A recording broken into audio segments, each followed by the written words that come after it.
Kemarin ya, ini cerita sedikit kan kita tuh selalu jujur ya Aduh. sama geng duet ya. Intinya, Mm-mm. aduh geng duet kita tuh cuman mau, boleh gak sih Wet gue cerita jujur? Nggak usah dalam-dalam, tapi gue cuman mau cerita jujur aja. Aku yakin geng duet kan suka berdoa ya. Selipkan Mm-mm. kami di dalam doa geng duet ya gitu. Eh, Mm-mm. karena kemarin tuh si Wet datang-datang gini, David, apa Nek? Kita tuh harus mulai bikin duit, David. Pengeluaran kita banyak. Gue gini, gimana, Bo?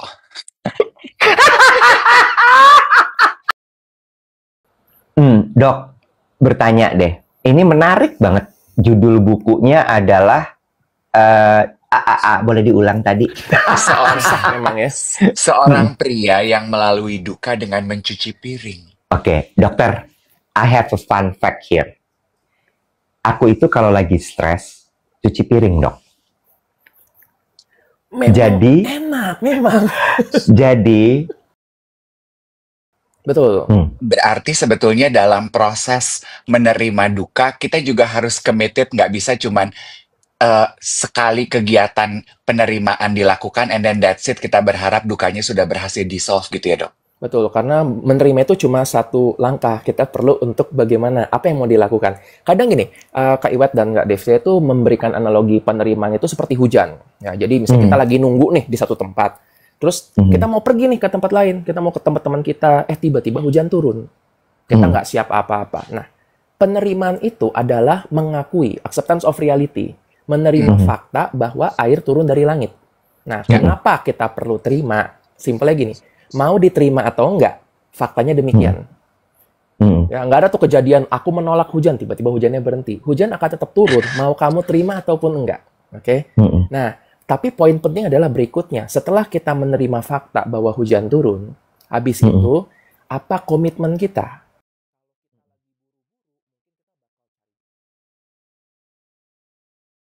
hello everyone. Eh, eh, eh, eh, good morning. Hello everyone. Ayam, kok ayam? Kenapa? Tidak ada suara? Oke, kalau Lila yang ngomong, aku agak kemudian terpikir, gimana caranya supaya ada suara?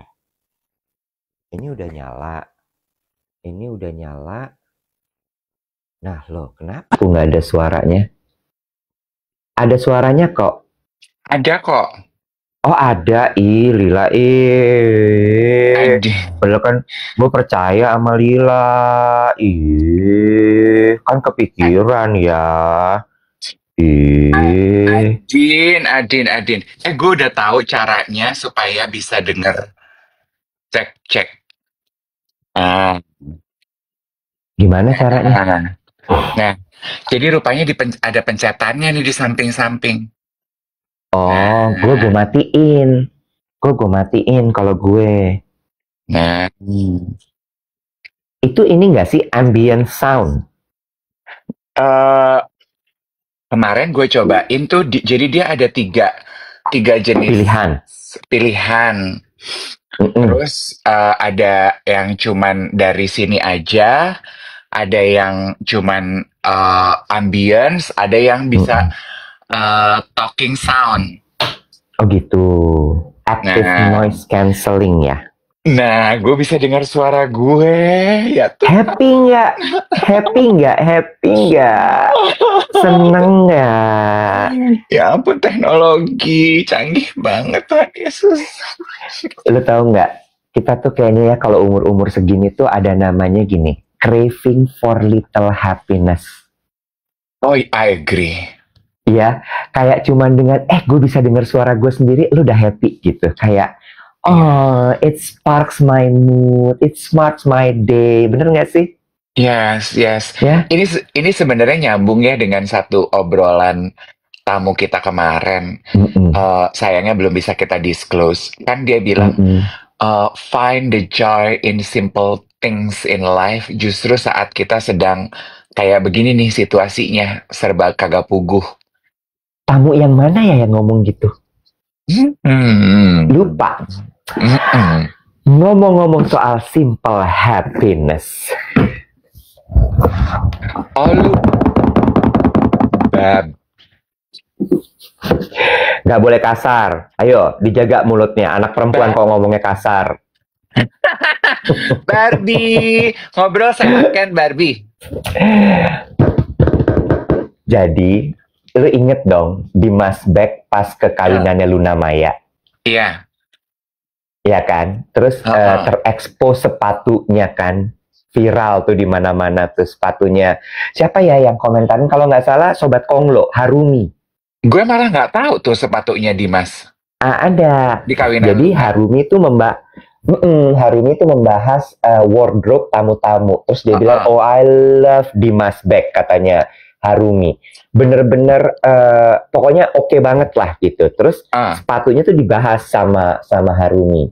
Terus gue bilang, pas gue lihat, oh itu Mario Minardi gitu kan ya. Terus Pak Handiman Ali. Kan Dimas suka pakai tuh loafer gitu. Gue pikir merek-merek Itali puyeng-puyeng apa gitu. Ih, lokal beb. Lokal. Jadi Pak Handiman ngepost. Dia bilang, Dimas ngepost Mario Minardi gitu kan. Terus gue forward ke Pak Handiman. Oh enggak, Pak Handiman ngepost. Terus gue bilang gini, I love the shoes. I want to buy. Gue bilang gitu. Terus dia bilang gini, Mas, itu custom made. Capek ya, kalau udah urusan begitu tuh capek deh. Capek di toko nggak ada.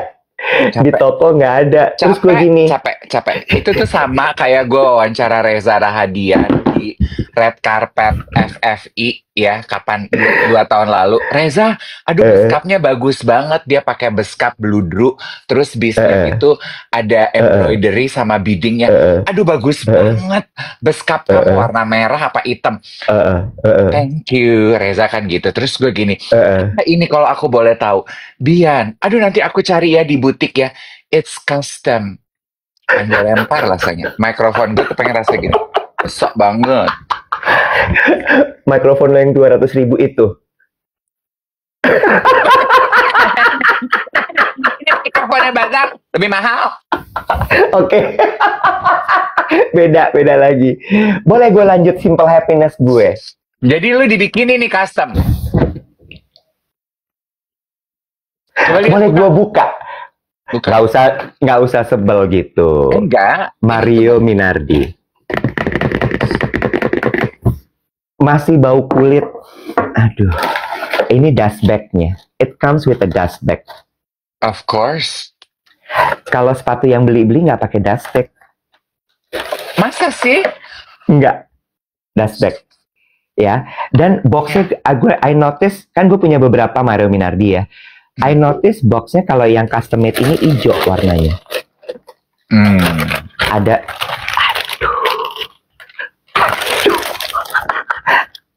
Aduh nggak. Melotot mata lo, gue lihat. Mata lo melotot. Biasa banget. That's a very handsome shoes. Oh my god, enggak. Oh my god, enggak. Gila, ganteng ya. Ganteng nggak? Very handsome. Itu stamp dong. Gue kayaknya enggak deh. Nggak mungkin. Iya sih. Ini nggak mungkin kroko sih. Ini kulit iya. Bener, tapi di stamp jadi kroko. Nggak mungkin lah, kan udah nggak boleh kayaknya sekarang. Iya. I think it's a stamp. It's a cow leather, kulit sapi, tapi stamp kroko. Iya. Itu sama persis dengan yang dipakai oleh Dimas. Sama persis. Kemarin Pak Handiman nanya, mau hitam atau mau coklat? Brown dong, bener dong gue. Brown ya. Ini tuh matte hitam masih bunyi, matte jeans masih ketemu. Bener nggak? Iya. Belgian loafer. Belgian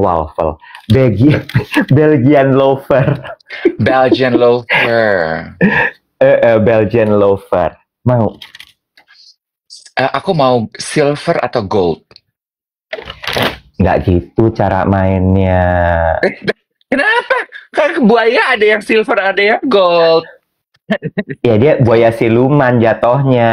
Lebih susah lagi. Lah, kan custom. Tanya sama Pak Mario. Pak Mario? Kok Pak Mario? Handiman. Pak Mario Minardi siapa kalau gitu? Itu merek yang dibikin sama papahnya. Almarhum papanya. And the name Mario Minardi originates from? Because they just love it. Oh, oke. Ini Italian leather tapi semuanya. Cuman made in Indonesia. Aduh, enak banget baunya. Happy ya? Oh, so good. Happy. Little happiness. Tuh. Aku juga punya little happiness. Gak mau kalah. Ada aja gak mau kalahnya. Oke. Apa tuh? Coba gantian ya. Bisa tebak enggak? Itu kayaknya tuh celana sarung kayaknya ya, celana sarung. Hah? Nggak kedengeran. Oh, kerudung.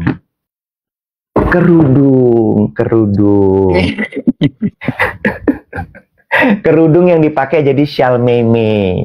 Iya. Oh, bagus.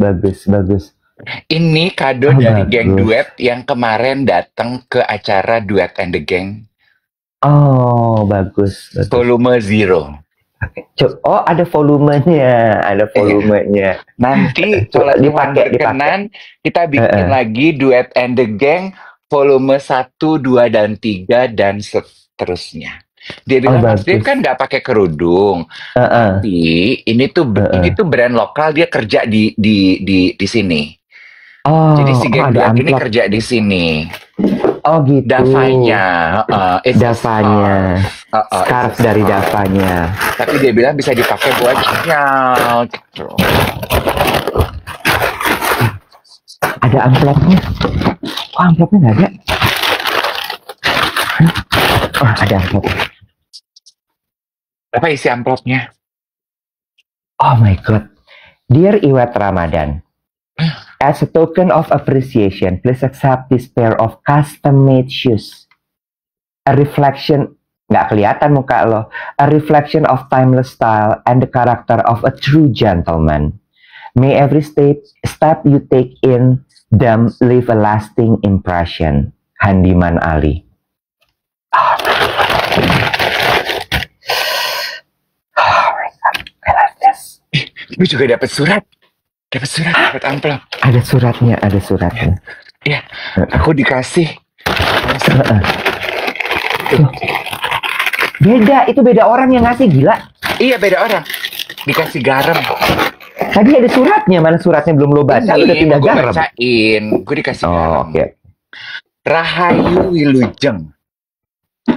Wilujeng. Kayak Amanda dari Semarang, suka sekali mendengarkan podcast duet, santai berbobot no kaleng-kaleng. Jos tenan, matur nuwun nggih sudah memberikan informasi, perhatian dan cinta untuk para pendengar. Tiap kali ada hal baru, pembelajaran baru, insight baru yang bikin terayam-ayam, matur sembah suwun nggih Mas Dev. Ini ada sedikit oleh-oleh, semoga Mas Dev berkenan. Oh, yang ngasih bandeng presto. Amanda.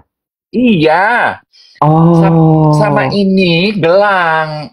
Kok gelang? Garam mandi sama gelang kristal. Lu dapat juga Sobatu? Gue pikir cuman gue yang dapat gelang kristal. Amanda man adil kalau ngasih barang. Siarannya berdua. Kalau Pak Mario nggak ngasih gue, cuma ngasih lu sama Pak Mario. Sama thank you.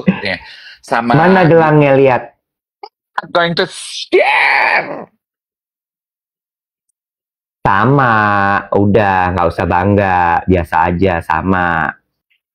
Ini yang kemarin gue pakai. Bulan-bulan ganjil bisa gue gadein juga nih.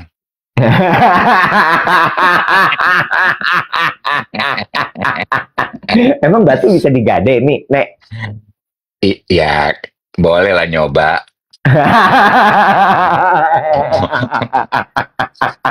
Gelangnya lagi sekolah, yes.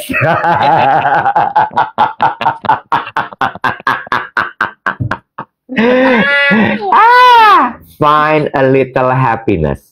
Itu menurut gue yang apa namanya, pelajaran yang menurut gue juga penting. Kan kemarin waktu kita syuting Duet With, I think it is also what you said to me, itu juga menggambarkan little happiness. Kan lo datang-datang dia bilang gini, Bo,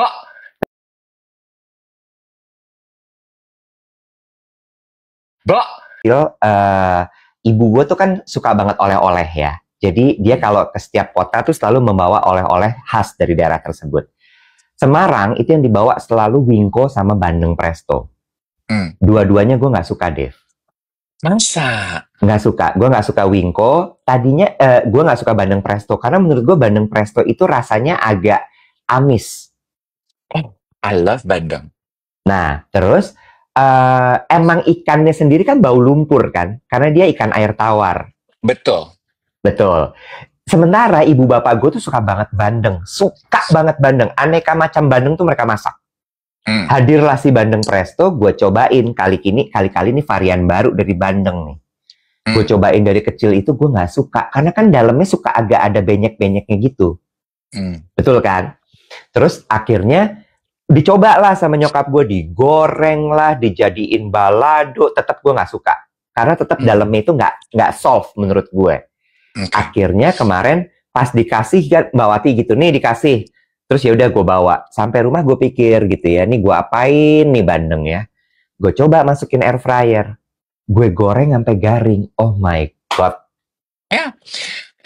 best. Gue tim Duet ada yang namanya Dika, dia orang Semarang. Dia bilang gini, aku udah waktu kecil makannya itu. Lah gue kan tinggal di Salatiga, Wet. Kita kan deket sama Semarang, dan gue kan keluarga pensiunan ya, papi mami. Pemalas dong, lu inget ya. Jadi itu hari-hari, Wet, kalau setengah bulan ke belakang tuh, kalau udah malas masak, bandeng tuh selalu ada di kulkas. Jadi cuma digoreng aja. Dulu sih di kemasannya ada sambelnya kecil-kecil. Ada, masih ada sampai sekarang. Dan itu kan sebetulnya di presto itu udah setengah matang. From what I know ya, udah setengah matang. Jadi lu tinggal goreng tipis-tipis, atau lu liatin dengan rasa emosi, dia matang. Karena panas badan keluar ya. Lu liatin, lu pentelengin gitu. Iya bener.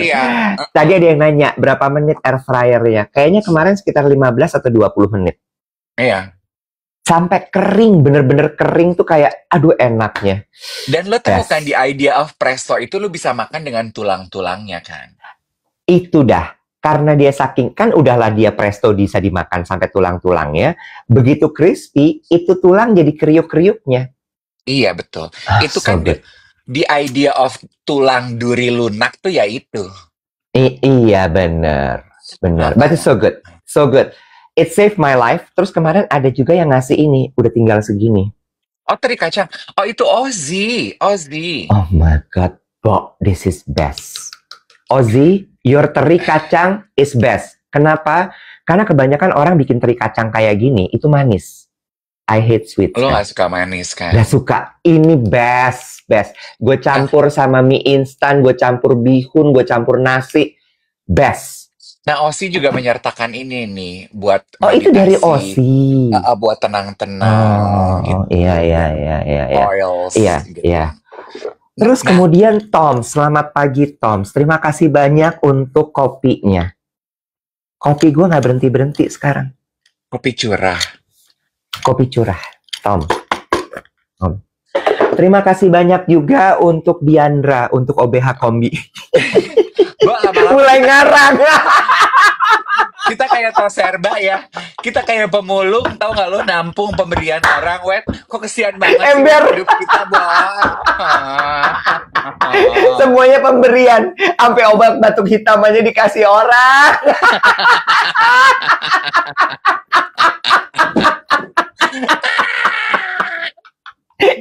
Di kasmar, obat aja di kasmar. Gila-gila barter, Beb, ekonomi lagi biar pemberian apapun kami terima dengan lapang dada, Beb. Kemarin ya, ini cerita sedikit kan, kita tuh selalu jujur ya Aduh. sama geng duet ya. Intinya, aduh geng duet, kita tuh cuman mau, boleh nggak sih Wet gue cerita jujur? Nggak usah dalam-dalam, tapi gue cuman mau cerita jujur aja. Aku yakin geng duet kan suka berdoa ya. Selipkan kami di dalam doa geng duet ya gitu. Karena kemarin tuh si Iwet datang-datang gini, David, apa Nek? Kita tuh harus mulai bikin duit, David. Pengeluaran kita banyak. Gue gini, gimana, Bo? Kan lo bilang katanya lo bagilah bawa masalah beban hidup lo gitu kan. Itu kan kalimat terakhir tutupan siaran kemarin kan. Pas gue datang, gue bombardir aja dia. Dia ngomongnya pakai bahasa Inggris sih. We need to start making money, David. Gimana, Bo? Ini udah bulan ke-6, David. Ini udah bulan ke-6, David. Mau sampai kapan kita hidup cuma dari tabungan? Gimana, Bo?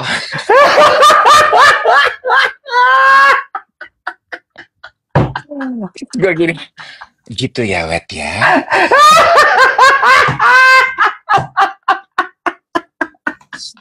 Oke deh, Iwet, kok gitu.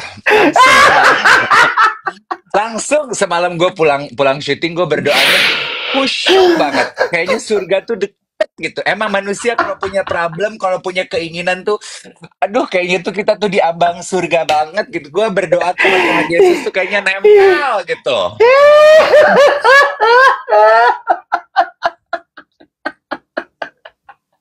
Kayak lo tuh nyenderin jidat lo tuh di lututnya Tuhan Yesus gitu ya. Kan Tuhan Yesusnya duduk ya, lo di bawah gitu kan ya.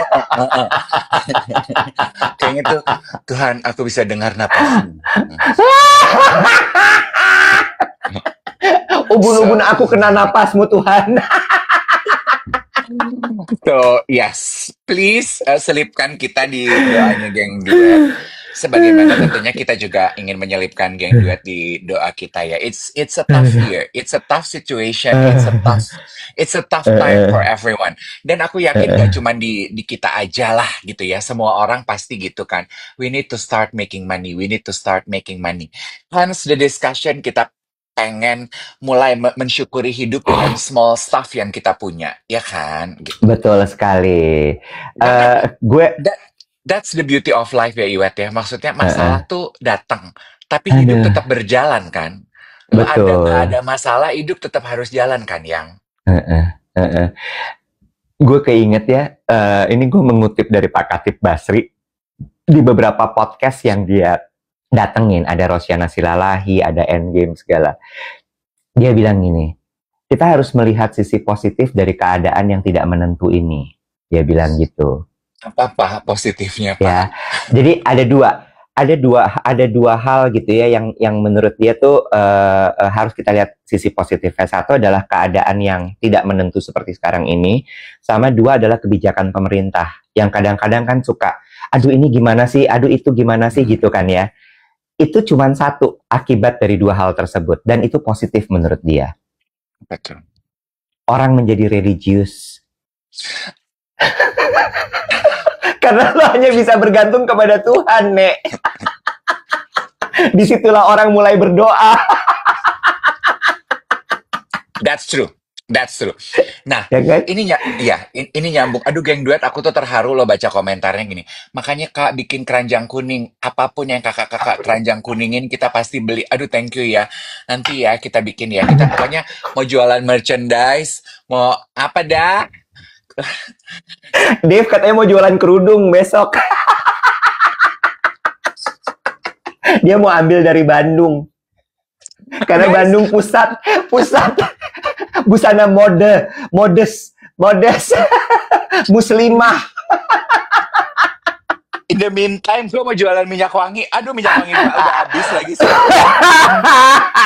Ini minyak wangi lo pribadi. Kan itu kan produk kolaborasi gue sama Alt, Joa Deviv. Iya, itu kan pribadi. Numpang dong, Nek. Beli dong geng duet. Tapi ini nyambung ya. Gue seru ya kita bisa ketawa, mentertawakan Iya, penderitaan kita. iya, Gue iya. setuju dengan apa yang disampaikan oleh Pak Hatip Basri gitu, bahwa orang Aduh. kita tuh memang orang yang sangat religius, and it's Heeh, true bahwa di saat kita susah kayaknya kita berasa deket banget sama Tuhan Yesus, heeh, sama Tuhannya heeh, kita semua lah ya. heeh. Gue kemarin baca ya, pertama baca gue gini, ih ini mah apa tuh namanya hook ya, kalimat Hook. hook deh, hook. Tapi ketika gue baca, gue setuju. Mm-mm. Kompas kalau nggak salah, dia melansir survei dari Harvard University yang Mm-mm. bilang katanya masyarakat orang Indonesia itu, negara Indonesia atau masyarakat Indonesia ada di peringkat teratas bicara mengenai kesejahteraan. Gue gini, hah? Mm. Kagak salah lu Jack. Hari gini kita paling sejahtera, dia bilang gitu, dibandingkan negara-negara adik kuasa. Adik kuasa apa adidaya sih? Adik Adidaya, kuasa. adik kuasa sama adidaya. Mm-mm. Katanya memang kesejahteraan itu tidak melulu mengenai kemampuan ekonomi, pemenuhan sandang pangan papan gitu. Rupanya kita tuh di peringkat ke atas dalam hal kebersamaan, Wet. Oh, we are in Nah, this together. yes, a sense of community. Itu tuh yang menyebabkan survei Harvard tersebut membuat orang Indonesia merasa walaupun hidupnya Susi Susanti alias susah, ya, Mm-mm. tapi mereka gue punya yang susah bukan cuman gue kok, tetangga gue juga susah. No, si Ono juga susah tuh, Nek. Kita bareng-bareng ya gitu. Nih gue punyanya telur, sebelah punyanya garam. Tukeran kali ya, setengah telur gue dibarter pakai pakai garam dari lu, boleh Kak? Boleh gitu. Community, Bo, a sense of kebersamaan. We are in this together. Hebat loh orang Indonesia. Iya, Iya, Pak, iya, iya. iya. Iya, Kalau iya, dilihat iya dari benar. itunya, iya ya. Iya. Kayak kita aja deh, Wet. Kayak tadi kita. Kita tertawa and we feel a little better karena kita tahu yang susah bukan cuma kita berdua doang. Kita semua yang ada di Mm-mm. sini mengalami itu semua. Iya apa enggak? Setuju, setuju. Iya. Tapi ya itu tadi, finding a little happiness it will help. Hmm. Ya, hal-hal kecil tuh banyak banget kok, bukan cuma masalah hadiah. Banyak kok, banyak banget. Itu kayak tadi, nemuin bahwa bandeng presto enak di air fryer, it's a small thing. Yes. Ya, dan kemudian kita bagikan ke sini, siapa tahu nanti ada yang nyobain lagi dan iya enak ternyata. Ya nggak sih? Yes. Ya. Dan apa ya? Ya, ternyata kebiasaan, bolehlah kita sedikit positif sebagai orang Indonesia, sebagai Asia, sebagai orang Indonesia yang guyup ya istilahnya tuh. A sense of belonging in a community. Itu aja deh yang kita pelihara biar waras. Iya. Oh, bener. Lihat awan cantik aja udah bahagia. Bener. That's small things. Gue juga setuju. Ngelihat langit biru, awannya kecil-kecil warna putih itu juga cakep. Also ya, mungkin di tough times ini kita jadi lebih religius, 1, 2, kita jadi lebih small things, kita jadi lebih menghargai orang-orang yang kita punya di circle kita, right? Sama, gue baca postingan dari Hafizi Muhammad, I like it. Dia bilang gini, ternyata ya ketika kita sudah tidak perlu validasi, yang muncul ke permukaan adalah quiet confidence. Apalagi tuh quiet confidence? Bagus ya istilahnya. Ketika kita udah nggak ada keinginan pengen buru-buru show off, pengen buru-buru update, ngecekin updatean kita berapa banyak likes yang udah nge-likes, kita dapat berjalan tenang, menjalani hidup, mengerjakan apa yang kita bisa. Quiet confidence. Akhirnya, kalau kemarin kita terlalu sibuk gitu ya, karena cari duit gampang. Gampang. Pengen pamer. Lo pamer, gue juga bisa pamer. Lo punya duit, gue juga punya duit. Nah, now we are in this together. Masih lo cari validasi dari luar. Apalagi yang bisa lo pamerin? Nggak ada. Yang muncul ke permukaan, quiet confidence. Akhirnya mungkin sekarang kita rame-rame, we walk a little taller. We don't need outside validation. Karena akhirnya kita menemukan validasi dari dalam. Iya. And also ya, tadi tuh gue share di grup WhatsApp, kita udah pernah bahas tuh, rupanya teori Dunbar itu. Dia membahaskan true friends itu 1 sampai 2 orang. Close friends 5 sampai 10 orang. Iya. Kenalan itu 100 sampai 150 orang. Iya. Sisanya acquaintances. Lu berhenti deh bilang semua orang your BFF. Enggak. Dan lo perhatiin gak sih, semenjak pandemi, circle kehidupan kita tuh makin kecil, makin kecil, makin kecil. Ya? Karena memang our brain tap out di 150 orang untuk bisa menjaga kedekatan dengan semuanya. Rumus hidup tuh. Sama seperti yang kemarin tamu kita bilang juga. Maksimum lu tuh cuma bisa pegang 3 tanggung jawab. 3 tanggung jawab, 150 orang yang bisa lo maintain kedekatannya. 150 orang itu close, kenalan ya. Friends gitu. Tapi kalau close friends, 5-10. Inner circle, 2-3. Itu orang yang benar-benar you are invested in. Betul. Close inner circle lo itu orang yang lo bisa berbagi susah senangnya hidup lo, beban lo, kalau lo lagi kedukaan, lo lagi sakit, kepada mereka lo cerita, lo ngomong, lo membagi beban hidup, ya nggak sih? Kalau dengan 10-15 mah mungkin on the surface aja deh, iya nih gue lagi susah, nggak perlu tahu detail, karena semakin banyak orang tahu detail beban penderitaan lo juga kadang nggak bantu ya.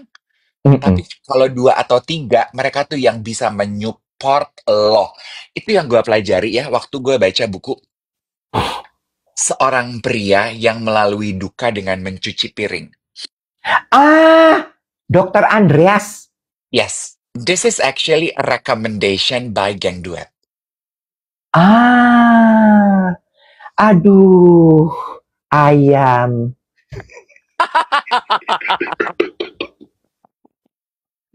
Siapa yang sudah membaca bukunya, coba tinggalkan kolom emoticon hati di layar komentar. Aduh, lo mah tuh ya, Mbok ya kalau ngingetin siaran sambil ngingetin hari ini.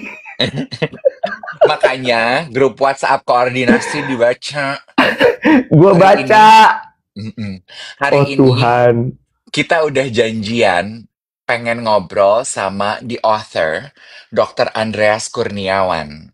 Ya, Dr. Andreas kalau sudah siap di halaman TikTok kita, boleh request supaya kita bisa live bareng-bareng nggak, Dr. Andreas? Ya, taruh bukunya di keranjang kuning, please. Nah, gua nggak tahu caranya gimana. Bentar ya, coba kita. Yes, this is a very good book. Ada. Tegang banget gue langsung tadi. Pagi dok. Pagi semua. Halo Iwet sama Dev. Halo teman-teman semua. Waduh. Mungkin little happiness ya. Ini little happinessku ini nih. Ketika hidung lagi agak nggak enak gitu kan. Menghirup aroma-aroma. Gitu. Iya. Dokter kayak Lisa Blackpink. Kan itu lagi trending sekarang. Little happiness nih. Little happiness. Dokter, punten sebentar, Dev. Maaf sebentar. Ya. Dokter, itu agak miring sedikit. Backgroundnya boleh dilurusin sedikit, dok. Thank you, dok. Nah, pas. Cakep, dokter. Aduh. Dokter, tadi kita membahas bersama Iwet bahwa ternyata kita tuh sebagai manusia emang cuman mampu mempertahankan close circle kita tuh 2-3 orang, tempat kita berbagi our deepest, our truest problem. Setuju apa enggak? Ada komentar nggak, dokter? Aku setuju banget. Aku tadi dengerin Kak Ade sama Kak Iwet dari jam 7 tuh kayak ini seru banget omongnya. Dan tadi berasa ya ketika 2 orang yang udah saling kayak chemistry-nya dapat, itu ngomong apapun tuh nyambung. Tektokannya tuh dapat. Nah, kita juga kalau misalnya waktu kita tumbuh besar, kita mungkin kenal dengan banyak orang, kita kenal ratusan orang, ribuan orang, tapi seiring waktu itu emang bakal makin berkurang. Nah, aku kalau ditanya tentang seperti ini, aku kadang mengibaratkan hidup kita tuh kayak rumah. Ya, kita punya suatu rumah yang luas, banyak orang yang lalu lalang di depan rumah kita. Lalu ada sebagian kecil yang kita ajak masuk ke ruang tamu. Ada yang kita lebih akrab, sebagian kecil lagi kita ajak ke ruang makan bareng-bareng. Tapi mungkin hanya 2 orang atau 3 orang yang kita tuh ajak ke dalam kamar kita, yang untuk melihat tuh semua isi berantakannya itu. Nah, itu berbagai macam teori. Ada yang bilang mungkin cuma 3 orang, ada yang bilang 5 orang. Tapi ada juga loh orang-orang yang hanya mungkin cuma 1 orang, yang dia tuh benar bisa berbagi semuanya. Nah, kalau dalam ilmu jiwa ya, bahkan begini nih, ada ruangan rahasia di dalam kamar kita, yang itu mungkin belum tentu ada yang bisa masuk, tapi begitu kita percaya, kita bisa ajak dia, dan itu benar-benar bisa, kita akan bisa share semua-semuanya, begitu. Ya, kan kita pernah dengar ya, everybody got their own skeleton in the closet gitu ya. Nah, hanya orang-orang tertentu tuh, inner circle lo aja yang bisa lo bagi, this is my skeleton. Betul banget. Dok, bertanya deh. Ini menarik banget. Judul bukunya adalah boleh diulang tadi? Memang ya. Seorang pria yang melalui duka dengan mencuci piring. Oke, dokter. I have a fun fact here.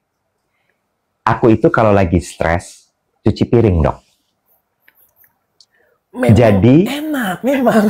Jadi ketika Dave, itu soalnya cerita soal buku ini tuh udah sebelum ini, bukan cuman hari ini. Ketika Dave cerita soal buku itu, dan kemudian aku terpapar konten juga yang membahas buku itu, aku cuman gini, oh ternyata bener ya, cuci piring itu sebenarnya adalah terapeutik. Itu terapi sebenarnya. Karena beberapa hal yang aku kerjakan di pagi hari pertama kali adalah sampai ya, aku itu menyisakan piring kotor dari malam selalu aku tinggalin di pagi.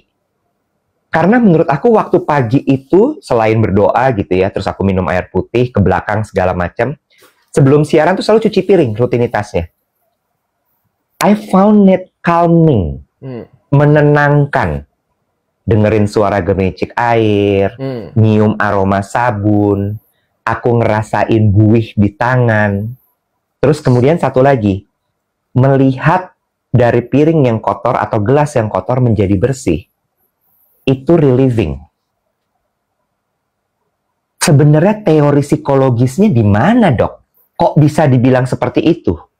Ini aku seru nih kalau ngeliat komen ya, lihat cerita masing-masing. Ada yang gesrek kamar mandi, ada yang dia masak, ada yang nyetir. Wah, ada juga nih. Ada juga ya gesek-gesek kamar mandi. Nah, jadi sebenarnya apapun yang kita lakukan itu tidak apa-apa asal kita enjoy melakukannya. Aku jadi teringat gini, ada penulis ya, The Monk Who Sold His Ferrari. Jadi dia menyebutkan bahwa ada yang namanya Platinum 30, yaitu 30 menit pertama ketika memulai hari, itu adalah momen paling penting dalam hidup kita. Karena 30 menit pertama ketika kita bangun, itu menentukan mood kita sepanjang hari.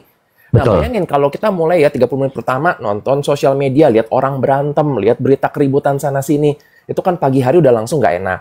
Nah, makanya cobalah untuk 30 menit pertama kita gunakan untuk sesuatu yang bermanfaat. Kayak tadi misalnya dengan berdoa, dengan mungkin siap-siap dulu. Termasuk kenapa sih mencuci piring bisa ngebantu? Betul sekali Kak Iwet, karena ada perubahan. Kita merasa tuh maknanya langsung kelihatan. Dari sesuatu yang kotor, tiba-tiba langsung bersih. Yang memasak pun juga sama. Ada orang yang mungkin memulai dengan memasak. Nggak apa-apa, itu juga kan ada meaningnya juga. Dari semua yang nih masing-masing bagian tiba-tiba bisa menjadi satu yang utuh, itu kan juga ada meaningnya juga. Nyetir mungkin, ada orang yang mungkin perjalanan, kalau saya pagi hari itu nggak nyuci piring, karena bisa nyuci piringnya malam sebelum tidur. Nah, kalau pagi saya akan mengajak 2 anjing saya jalan-jalan. Nah, pada saat lagi jalan-jalan itu, sekarang itu kan melihat langit untuk menyadari, kalau saya sih yang mantra saya pagi adalah ketika melihat langit, kita ini kecil ya sebenarnya ya. Gitu. Kadang kita merasa kan masalah kita besar, tapi sebenarnya tuh kalau dalam skala dunia kita tuh kecil. Kita kadang merasa aku ini orang penting, tapi dalam skala dunia kita ini nggak ada apa-apanya. Nah, jadi melihat yang luas itu juga mengajarkan saya untuk jadi lebih rendah hati, untuk menjadi udahlah kita tuh bagian dari dunia, begitu. Jadi ya 30 menit pertama tuh ya paling penting tuh. Berarti tadi tuh penjelasannya dokter ya, geng duet. Apapun itu kegiatannya ya, ada yang mencuci piring, ada yang sikat kamar mandi, ada yang bersihin mobil. Whatever your cuci piring activity, kenapa kita suka melakukan itu? Karena we get so immersed in it, seperti Thich Nhat Hanh bilang kan, sebetulnya Hmm, meditasi itu adalah when you are being present, ketika lo lagi mencuci piring, lo merasakan semua aktivitasnya. He did use that analogy kan ya dokter ya. Dan betul. dokter bilang, dan itu tuh sebetulnya rewarding buat kita karena kita instantly melihat hasilnya dari yang kotor menjadi bersih. Gitu. Sama ada satu lagi, Dok. Setuju banget sama kalimat itu tadi, result. Ya, Small result in the morning give you spirit, give you semangat, power untuk wah, gue bisa bisa nih gue. melakukan sesuatu nih. Hmm. Ada satu lagi selain cuci piring adalah membersihkan tempat tidur. Oh, ya. That's also what I do every morning Hmm. sebelum mulai siaran. Oke. Nah, kaitannya dengan grieving, Dok. Dengan duka. Duka. Yap. Jadi judulnya memang tentang duka ya. Jadi buku ini teman-teman mungkin aku share sedikit ya tentang gimana sih awal mulai ceritanya. Jadi buat teman-teman mungkin tadi ada beberapa yang sudah kenal dengan saya, ada juga mungkin yang sekalian berkenalan gitu. Jadi saya adalah seorang psikiater dan saya mengalami kedukaan. Saya kehilangan ayah saya kehilangan anak juga, dan ada teman yang seumuran yang biasa teman main tiba-tiba juga meninggal. Ini semua terjadi dalam selang waktu 2 tahun untuk kehilangan 3 orang. Teman-teman mungkin juga pernah mengalami kehilangan dengan cara masing-masing, dengan pengalaman masing-masing. Dan sebagai psikiater, saya kan belajar tuh ya waktu pendidikan tuh di ilmu kedokteran jiwa tentang begini loh, tentang kedukaan. Tapi ternyata ketika mengalami, kok nggak semuanya sesuai dengan teori ya. Yang katanya nanti ya kita bakal baik-baik aja, kita bakal move on, kok ternyata nggak juga. Nah, dalam proses itu saya mencoba untuk mempelajari. Nah, akhirnya proses pembelajaran saya itu mempertemukan dengan suatu teknik terapi namanya acceptance and commitment therapy. Nah, dalam acceptance and commitment therapy kita diajarkan bukan cuma untuk nerima doang, karena kan itu ya orang kita tuh mungkin udah kesel disuruh terima aja gitu, seolah-olah kayak I hate it. mengecilkan, seolah-olah kayak kok dikecilkan banget. Nah, tapi dalam acceptance and commitment therapy kita diajak 2 langkah. Langkah pertama memang perlu menerima dulu ya apa yang sudah terjadi, tapi poin paling pentingnya adalah tentang komitmen. Kita mau ngapain setelah kita menerima itu. Nah, Oke. di mana sih lokasinya cuci piring ini? Jadi, dalam cuci piring itu saya belajar mindfulness. Bahwa begini, semua hal di dunia itu sementara. Oke? Piring yang kotor itu sementara sifatnya. Tapi bukan berarti waktu akan menyembuhkan semuanya. Loh, kalau piring kotor kita diamin aja, nggak jadi bersih tiba-tiba, teman-teman. Piring kotor kita tinggalin semalaman, pagi hari berkerak. Jadi bukan cuma tentang waktu berapa lamanya, tapi apa yang kita lakukan. Nah, untuk tentang piring yang kotor, berarti kan yang kita lakukan adalah kita mengalirkan air. Kalau ini nodanya keras, nggak bisa dipaksa. Kita harus kasihin sabun, dibiarkan dulu dengan kelembutan. Nah, dalam proses itu saya menemukan, loh kok kedukaan juga mirip kayak gitu. Banyak pasien yang datang ke saya dan nanya, dok ini udah 3 tahun, 5 tahun, 10 tahun, kok saya masih sedih ya? Katanya tuh waktu menyembuhkan segala duka. Bentar dulu, seperti ibarat piring tadi. 10 tahun berlalu, kalau dia nggak ngapa-ngapain tentang hidupnya, tentang kedukaannya, yaitu hanya akan menjadi suatu duka yang mengerak. Nah, yang penting adalah apa yang dilakukan. Bahkan beberapa orang bisa dia melalui duka dengan sangat cepat. Setelah mengalami kedukaan, bisa jadi dalam 1 bulan tuh sudah move on lagi, sudah perbaikan. Kenapa? Karena orang-orang di sekelilingnya mendapatkan support, mendapatkan tentang kayak penguatan, diajak untuk keluar lagi. Dalam waktu kurang dari 1 bulan tuh bisa perbaikan cepat. Si orang-orang di sekeliling itu adalah ibaratnya sabun tadi sama air. Betul, dia kan terus Oke. mengalirkan, dia melunakkan hati Ya. kita apa yang keras, tapi juga bisa bentuk lainnya, bisa jadi dalam bentuk hewan peliharaan, dalam bentuk doa, dalam bentuk mungkin buku yang dibaca, seperti itu. Dan tadi kan dokter bilang ya, setelah acceptance ada commitment. Betul.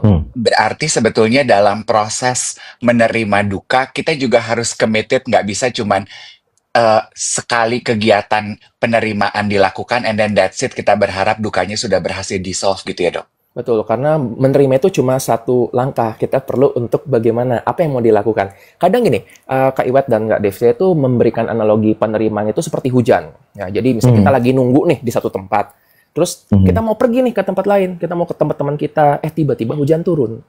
Kita nggak siap apa-apa. Nah, penerimaan itu adalah mengakui, acceptance of reality, menerima fakta bahwa air turun dari langit. Nah, kenapa kita perlu terima? Simpelnya gini, mau diterima atau enggak, faktanya demikian. Ya, nggak ada tuh kejadian aku menolak hujan, tiba-tiba hujannya berhenti. Hujan akan tetap turun, mau kamu terima ataupun enggak. Oke? Nah, tapi poin penting adalah berikutnya. Setelah kita menerima fakta bahwa hujan turun, habis itu, apa komitmen kita? Kalau kita lagi buru-buru, mungkin kita bakal cari jas hujan, kita bakal cari payung, kita terobos. Kalau kita lagi santai, mungkin kita komitmennya adalah, ya sudah, aku akan ngasih tahu temanku bahwa aku datang terlambat, aku mau nyantai dulu, mau ngopi misalnya.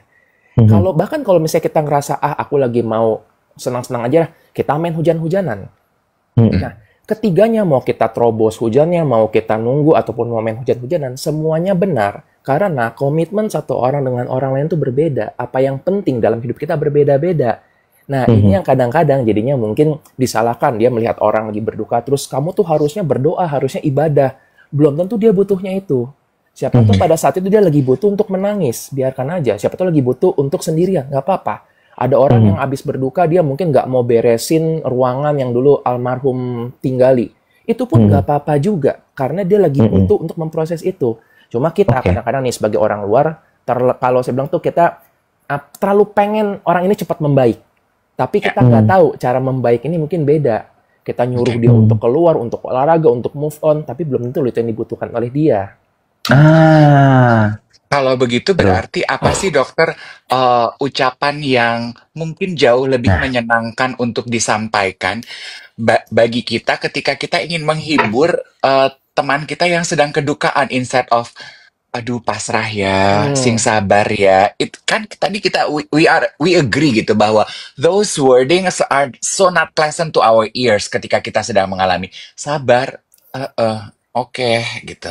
Apa sih sebenarnya kalau gitu omongannya yang pas, Dok? Waduh, ya ini sering banget nih mendengarkan begini. Waktu saya kehilangan anak, salah satu ucapan yang sering adalah, yang sabar ya, nanti dikasih lagi yang baru. Loh, itu bukan yang dibutuhkan, bukan itu. Tapi kita perlu gini dulu, kita perlu pahami, ketika dia ngomong seperti itu, niatnya mungkin bukan jahat. Dia hanya mengatakan, kalau aku di posisimu, inilah kata-kata yang mau ku dengarkan. Nah, ketika kita memahami itu, kita jadi nggak ngejudge dia juga. Ketika orang bilang, udah kamu kan lagi ini, udah kamu jalan-jalan aja, udah kamu berdoa aja. Dia hanya mengatakan, kalau aku di posisimu, ini yang pengen ku dengarkan. Nah, kita jadi berpikir juga, kalau saya ngomong sesuatu, apakah benar-benar ini yang dia butuh dengarkan atau enggak. Saya sih biasanya menyarankan untuk gini, kalimatnya simpel aja. Kita akan tanyakan, what can I do to make you feel better? Apa yang bisa ku lakukan untuk membuat kamu merasa lebih baik? Ya, tapi siap, dia pasti akan menjawab, nggak ada. Kenapa? Orang yang lagi berduka, dia lagi merasa beban dirinya itu. Dia nggak mau lagi membebani orang lain.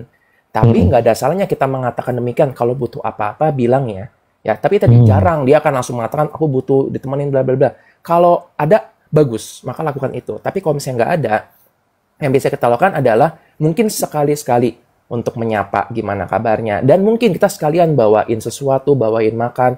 Nah, untuk menghindari supaya dia nggak merasa jadi beban, trik saya begini nih. Daripada kita datang bilang, nih, aku beliin makan. Lebih baik ini, tadi aku beli makan nih. Kebetulan sekarang aku beli lebih. Buat kamu, yuk kita makan bareng. Ya kan? Jadi kebersamaannya itu yang lebih dibutuhkan oleh dia. Begitu. Kita daripada bawain minum atau apa, kita sekalian aja, aku tadi beli ini nih, boba gitu kan. Lagi enak nih, sekalian mau yang mana kayak gitu. Itu akan dia bisa include. Oke, it's funny that you use that word kebersamaan gitu. Karena tadi kan kita juga membahas ya studi Harvard yang bilang katanya orang Indonesia tetap merasa paling sejahtera karena ternyata kita tuh a sense of community, kebersamaan kita tuh sangat tinggi. Pertanyaan aku dokter, emang kita sebagai manusia tuh memang semembutuhkan itu ya ditemenin dan kebersamaan itu. What does it do actually to our body and physical apa? Fisikal apa? Fisik dan emosi kita tuh ditemenin tuh apa sih gunanya, Dok? Ini walaupun saya energinya nyampe ya ke kita ya. Iya. Dokter Balding. Jadi ini istilahnya itu kita ada dalam ilmu jiwa ya. Kita nyebutnya itu stroke. Stroke itu elusan gitu. Jadi manusia kita tuh membutuhkan elusan stroke. Nah, tapi stroke ini nggak selalu dalam bentuknya kita orang pegang puk-puk gitu. Karena tadi disapa ya. Dengan kita dielus, disapa, ditanya gimana kabarnya, itu pun adalah yang sesuatu yang membuat kita jadi merasa lebih baik. Ada studinya memang begini. Suatu sistem saraf misalnya ya. atau otot. Ini tubuh kita sendiri nih. Kalau dia sering distimulasi, sering dilatih, makin lama makin kuat. Makanya kan orang nge-gym, yang dilakukan tuh kan sebenarnya cuma gini doang, berulang-ulang. Tapi karena sering dilatihkan, lama-lama jadi kuat. Sebaliknya, kalau misalnya kami lagi menangani seorang pasien yang habis operasi, saran kami pasti secepat mungkin bergerak. Kenapa? Semakin dia lama berada di kasur, nggak gerak, diam aja, ototnya tuh mengecil. Oke, nah, jadi bayangkan kita ini manusia kan kumpulan otot dan kumpulan saraf ya. Bayangkan kalau kita nggak berinteraksi dengan sekeliling kita, kalau nggak ada yang mengelus kita, nggak ada yang menyapa, lama-lama itu akan semua akan jadi makin kecil, dan tadi kita jadi merasa kayak nggak berdaya. Makanya kan yang paling penting adalah memang kita terkoneksi, apalagi manusia sebagai makhluk sosial, memang desain kita adalah kita butuh terkoneksi. Nah, ada pertanyaan nih, Dok, tapi aku introvert, aku nggak butuh ketemu orang banyak. Siapa bilang introvert nggak butuh ketemu orang? Introvert dan extrovert sama-sama butuh, tapi mungkin memang berbeda kualitasnya. Orang-orang yang extrovert dia mungkin perlu ketemu dengan banyak orang, tapi nggak perlu terlalu mendalam. Nah, orang-orang yang introvert mungkin dia butuh ketemu cuma satu orang atau dua orang yang mengerti sama dia, tapi mendalam banget, begitu. Jadi berbeda-beda, gitu. Tapi tetap kita manusia pasti akan membutuhkan. Kadang-kadang ya ada yang mungkin kalangan akademisi, mereka cuma butuh ketemu dalam suatu seminar tahunan, setahun sekali. Tapi sekalinya ketemu, ngobrolnya dalam banget. Ada seperti itu kan ya. Nah, jadi kita pun juga ngecek nih diri kita sendiri. Kita butuh sesering apa ya untuk ketemu dengan orang lain. Dok bertanya, tadi di kolom komentar ada yang bilang, satu pertanyaannya adalah, duka itu tidak akan pernah hilang. Satu. Yang kedua, ada lagi yang menekankan tidak pernah hilang, it's just getting easier. Tanggapan dokter gimana soal kalimat atau komentar tadi? Aku setuju dengan itu, karena itu adalah pendekatan yang menurutku tuh lebih lembut untuk diri kita sendiri. Kesannya mungkin jahat ya, wah duka nggak bakal pernah hilang. Menurutku begini, duka itu kan terjadi karena aku kehilangan ayahku, aku kehilangan anakku. Artinya, sampai kapanpun aku bakal berduka. Kenapa? Karena sampai kapanpun aku kehilangan mereka. Betul. Ya, jadi di satu sisi, yes betul. Makanya ini jadi penting, kenapa? Karena ada orang-orang yang mungkin merasa, duh aku sudah 10 tahun, kok masih berduka ya? Ya, iya dong. Justru menurutku ya, aku sih nggak kebayang suatu saat melihat foto almarhum ayahku atau foto almarhum anakku dan melihat mereka terus, siapa nih? Itu kayaknya mengerikan ya ketika seperti gitu. Pada saat itu, bisa jadi dukaku selesai, tapi aku sih nggak membayangkan situasi di mana aku melupakan mereka itu siapa. Jadi, biarkanlah duka itu tetap ada. Tapi betul, it gets easier. Easier ini dalam hal tadi kita merasa lebih meluas hidup kita. Kita tahu bahwa ada hidup selain dari yang selama ini kita ketahui. Selama ini hidupku mungkin mengurus anakku, karena anakku memang terlahir dengan kebutuhan khusus, jadi butuh benar-benar sangat dekat sekali untuk untuk perhatiannya. Tapi setelah dia nggak ada, hidup itu meluas. Saya sekarang punya hal lain buat dilakukan. Nah, orang-orang kadang terjebak dalam kedukaan itu ketika orang ini sudah nggak ada, tapi dia masih terus melakukan ritual yang sama berulang-ulang di situ. Jadi akhirnya dia pun jadi menderita, nggak berdaya, orang-orang luarnya pun juga jadi merasa kasihan juga sama dia. Jadi ya kita akan berduka selamanya, yang berbeda adalah dari hari ke hari, dari waktu ke waktu. Harapannya adalah duka tersebut semakin mudah, bukan semakin kecil ya. Ukurannya sama, tapi semakin mudah untuk kita jalani. Oke. Dokter, Interesting. cakep banget aku mendapatkan apa yang aku cari tadi dari penjelasan dokter, bahwa kita tuh sebagai manusia memang butuh manusia lain untuk bisa memproses emosi, kejadian luar, dan itu tuh ternyata fungsinya nggak cuma untuk to our fisik aja, tapi juga bagus untuk emosi kita. Kita nih adalah buntelan otot sama buntelan syaraf, Beb. Mau lo bilang introvert, gue bisa kok nggak, I don't need anyone gitu. Nggak, bohong. Lu tetap butuh orang. Itu kan sebetulnya kalimatnya. Yang aku pengen tahu adalah gini. Di buku ini kan dokter bilang gitu ya, ketika kita sedang berduka gitu ya, orang kan ketemu kita, yang dia tanyain pasti, gimana ceritanya, apa yang terjadi. And I remember your words, sebetulnya ketika kita mengulang-ulang itu tuh mengulang cerita lagi sama Iwet, nanti siapa datang cerita lagi.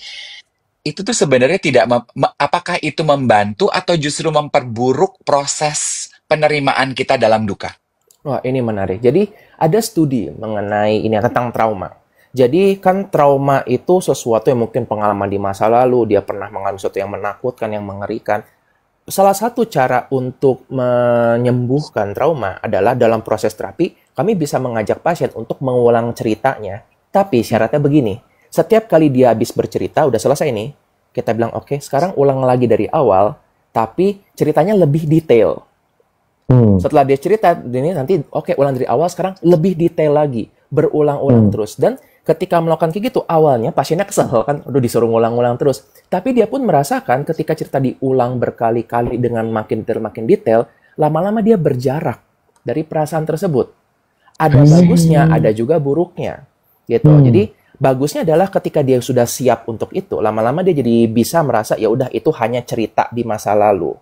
Buruknya adalah kalau misalnya dia belum siap, dia akan jadi merasa loh kok jadi ada kayak conflicting feelings di dalamnya. Nah, ketika ini kita bawa dalam kondisi kedukaan ya, waktu berada di rumah duka itu betul sekali, itu udah entah berapa puluh orang yang menanyakan ceritanya gimana gitu kan berulang-ulang. Tapi saya pun merasakan betul sih semakin sering diulang ceritanya, semakin lama kita berjarak dari perasaan tersebut. Oke, dan ini ada bagusnya karena kita perlu tetap menjalani hari. Kita tetap perlu untuk menjalani hari-hari kita gitu kan, supaya kita nggak terlalu tersakiti dengan cerita tersebut. Begitu. Jadi ya bisa membantu, tapi tadi memang syaratnya adalah kita mesti siap juga untuk melepas itu. Oke, sebentar. 6 menit sebelum kita menuju jam 8 pagi, jangan lupa untuk 1 juta likes masih tetap berlaku guys. Jadi bantu untuk tap-tapnya. Ini sambil gue juga tap-tap dari tadi. Nah, Dok, sedikit keluar dari topik masalah duka cita. Ini kita ngomongin soal, kita kan selalu bilang gitu ya, bahwa penting loh untuk kita seeking for help if you have problem. Ya, seeking for help itu adalah either psikolog atau psikiater. Tapi yang banyak sekali selalu muncul di kolom komentar, selalu pertanyaannya gini, Kak, ke psikolog dulu apa psikiater? Kapan saya harus ke psikolog? Kapan saya harus ke psikiater? Itu banyak sekali yang nanya loh, Dok. Karena soal seeking for help ini kan bukan sesuatu yang common di Indonesia ya. Nah, boleh nggak sih dijelasin sama geng duet di sini? Sebenarnya gimana sih tahapannya kalau kita punya problem tuh kita harus ngapain dulu pertama-tama gitu? Oke, thank you. Jadi aku jadi bisa menjelaskan ya. Sebenarnya psikiater dan psikolog itu kalau zaman dulu itu memang dulu itu saya bilang kayak sekitar 20-30 tahun lalu tuh berantem lah gitu. Kayak mereka tuh merasa satu sama lain tuh saling serang. Tapi sekarang sebenarnya udah lebih enak karena kita tuh hand in hand. Kita saling beriringan. Nah, bedanya gimana sih? Saya seorang psikiater. Psikiater itu adalah dokter yang mendalami ilmu kedokteran jiwa. Jadi kalau dokter tulang, nama kerennya ortopedi. Dokter anak, nama kerennya pediatris. Nah, dokter jiwa, nama kerennya psikiater. Nah, sedangkan psikolog itu bukan dokter. Ya, psikolog pun kadang kalau dipanggil dok, dia akan bilang panggil aja kak atau bu atau pak gitu. Mereka juga meluruskan juga. Mereka adalah orang-orang yang mendalami di ilmu psikologi. Jadi artinya mereka ini tidak memberikan obat, tapi mereka bisa melakukan proses terapi. Mereka bisa tes IQ, tes minat bakat. Selamat 1 juta likes sudah ya. Lanjut, Dok. Ini luar biasa sekali ya, luar biasa. Oke, nah kalau kami sebagai psikiater, kami bisa meresepkan obat, tapi memang tidak banyak psikiater yang memiliki waktu untuk ngobrol lama karena terkait dengan jumlah pasiennya. Jadi kalau saya biasa gampangnya gini. Kalau sudah ada gejala-gejala fisik, susah tidur, nggak nafsu makan, ada masalah-masalah yang lesu, boleh langsung ke psikiater, karena kan biar sekarang dievaluasi ya, apakah mungkin sekarang ada perlu buat obatnya. Jangan-jangan lesunya bukan karena depresi, jangan-jangan karena ada masalah fisik, jangan-jangan anemia, kurang darah, jangan-jangan kurang tidur. Gitu. Ya. Karena kita melihat manusia kan utuh, jangan cuma gara-gara mentalnya doang nih, mungkin fisiknya. Nah, saya juga sekarang mengatakan gini, bahwa kita itu seperti kereta yang ditarik 2 ekor kuda. Kuda fisik, kuda mental. Itu dua-duanya perlu perbaikan. Nggak mungkin fisik kita bagus, mentalnya berantakan. Sebaliknya, mental kuat, fisiknya loyo. Nggak bakal bisa.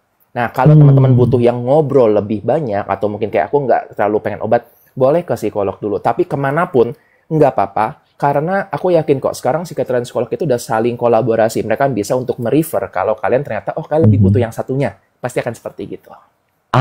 Jadi mungkin gejalanya gini ya, ketika udah sampai melibatkan fisik di sini, better ke psikiater. Betul.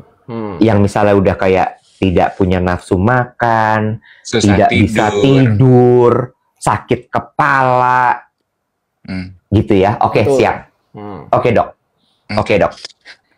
Dan on that topic gitu ya, kayaknya pemahaman generasi sekarang terhadap kebutuhan untuk pergi ke psikiater juga udah lebih keren dibandingkan generasi terdahulu ya dok. Kalau dulu kan kayaknya kita takut gitu ya, aduh emangnya gue giil gitu, kagak nek gitu ya, udah deh minum paracetamol aja kayaknya sembuh deh gitu, bener gak dok? Betul. Kalau sekarang ya aku senang juga sih, karena kan awareness kesehatan mental lebih meningkat ya, cuma tetap hati-hati.